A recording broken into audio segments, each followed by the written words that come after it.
Si vous commencez à peine à vendre sur Amazon, eh bien ne commencez surtout pas avec du FBM. C'est l'une des erreurs les plus récurrentes qu'on trouve chez les nouveaux vendeurs Amazon. Et la raison pour laquelle il ne faut pas commencer par du FBM, c'est parce que ça vous expose à vous faire suspendre par Amazon. Donc je m'explique, lorsque vous allez commencer à vendre sur Amazon, vous aurez le choix entre du FBA et du FBM. Donc le FBA, on sait que ça consiste à envoyer vos produits chez Amazon et ensuite à laisser Amazon les expédier à votre client. Et le FBM, eh bien, ça consiste à envoyer les produits directement, soit de chez vous, soit de votre fournisseur, à votre client, sans passer par Amazon. Et le problème, c'est qu'Amazon adore les vendeurs FBA. Enfin, adore, c'est un bien grand mot, vu qu'on sait la façon dont ils nous traitent parfois.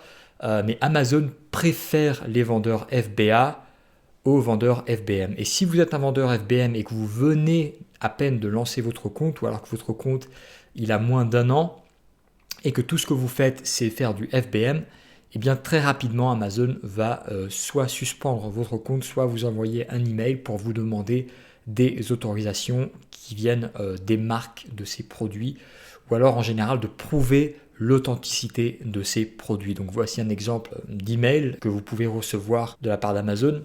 Et ça, malheureusement, beaucoup de vendeurs font cette erreur, c'est qu'ils se lancent sur Amazon et ils commencent tout de suite à faire du FBM. Et malheureusement, eh bien, Amazon, ils ont des algorithmes.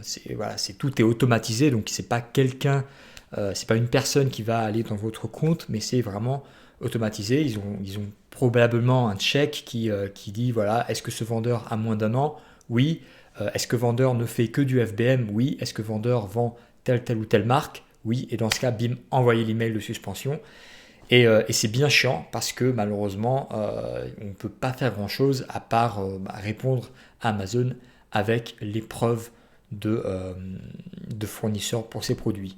Donc si jamais ça vous arrive, la première chose à ne pas faire, c'est de répondre à Amazon sous le ton de l'agacement ou alors de dire à Amazon vous faites n'importe quoi. Ça, c'est un coup à rester suspendu. Donc la première chose, c'est de ne rien faire, souffler, ok, et ensuite contactez-nous sur ProfitWolf et on va vous envoyer vers une entreprise ou c'est plutôt un mec qui travaille avec ce type de suspension, avec ce type de vendeurs qui se sont fait suspendre et normalement il devrait pouvoir vous aider à récupérer votre compte. Voilà, c'était Joao de ProfitWolf. Si vous avez aimé cette vidéo, je vous invite à laisser un petit like et à vous abonner à la chaîne si ce n'est pas encore fait. Et je vous invite également à rejoindre le groupe Facebook.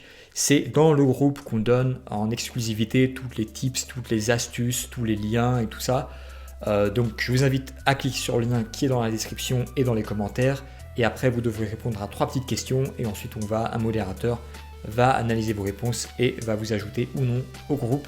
Et sur ce, je vous souhaite une bonne journée, un bon confinement et à très bientôt.